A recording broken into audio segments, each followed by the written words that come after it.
కాకరకాయ అనగానే చాలా మందికి దాని చేదు గుర్తుకు వచ్చి ముఖం చాటేస్తారు. కానీ ఆరోగ్యపరంగా చూస్తే కాకరకాయ అందించే ప్రయోజనాలు అన్నీ ఇన్ని కావు. మధుమేహం నియంత్రణ నుంచి జీర్ణక్రియ మెరుగుపరచడం వరకు ఇదొక దివ్య ఔషధంగా పనిచేస్తుంది. అయితే కాకరకాయను వండేటప్పుడు చాలా మంది చేసే పని ఏమిటంటే అందులో ఉండే గింజలను తీసి పక్కన పారేయడం.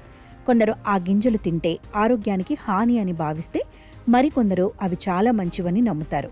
వైద్య నిపుణుల అభిప్రాయం ప్రకారం అన్ని రకాల కాకర గింజలు తినటానికి పనికిరావు. మనం ఎంచుకునే కాకరకాయ స్థితిని బట్టి గింజల ప్రభావం ఉంటుంది. కాకరకాయ తాజాగా లేతగా ఉన్నప్పుడు అందులో ఉండే గింజలు తెల్లగా మెత్తగా ఉంటాయి. ఇవి కూరతో పాటు కలిపి తిన్నా ఎటువంటి ఇబ్బంది ఉండదు. పైగా ఇవి ఆరోగ్యానికి మేలు చేస్తాయి. కాకరకాయ బాగా పండినప్పుడు లేదా ముదిరినప్పుడు గింజలు ఎర్రగా గట్టిగా మారతాయి. ఇటువంటి గింజలను తినకపోవడమే మంచిది. ఇవి జీర్ణం కావటానికి చాలా సమయం పడుతుంది. కొందరిలో కడుపు నొప్పి లేదా జీర్ణ సంబంధిత ఇబ్బందులకు దారితీయవచ్చు.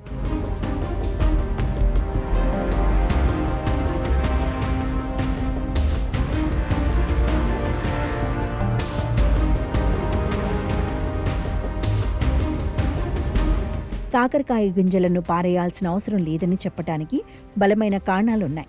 ఇందులో శరీరానికి అవసరమైన అనేక పోషకాలు నిక్షిప్తమై ఉంటాయి. కాకర గింజలలో ఫైబర్ పుష్కలంగా ఉంటుంది. ఇది జీర్ణశక్తిని పెంపొందించడమే కాకుండా కడుపు నిండుగా ఉన్న అనుభూతిని కలిగిస్తుంది.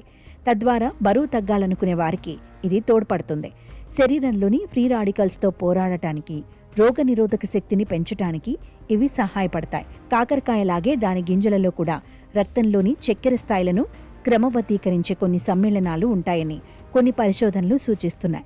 ఇవి శరీరంలోని వాపులను తగ్గించడంలో కీలక పాత్ర పోషిస్తాయి. కాకర గింజలు మంచివే అయినప్పటికీ కొందరు వీటి విషయంలో జాగ్రత్తగా ఉండాలని నిపుణులు సూచిస్తున్నారు. చిన్నపిల్లలు, గర్భిణీల జీర్ణ వ్యవస్థ సున్నితంగా ఉంటుంది. కాబట్టి కాకర గింజలను అధికంగా తీసుకోవటం వల్ల గ్యాస్ లేదా కడుపులో అసౌకర్యం కలగవచ్చు.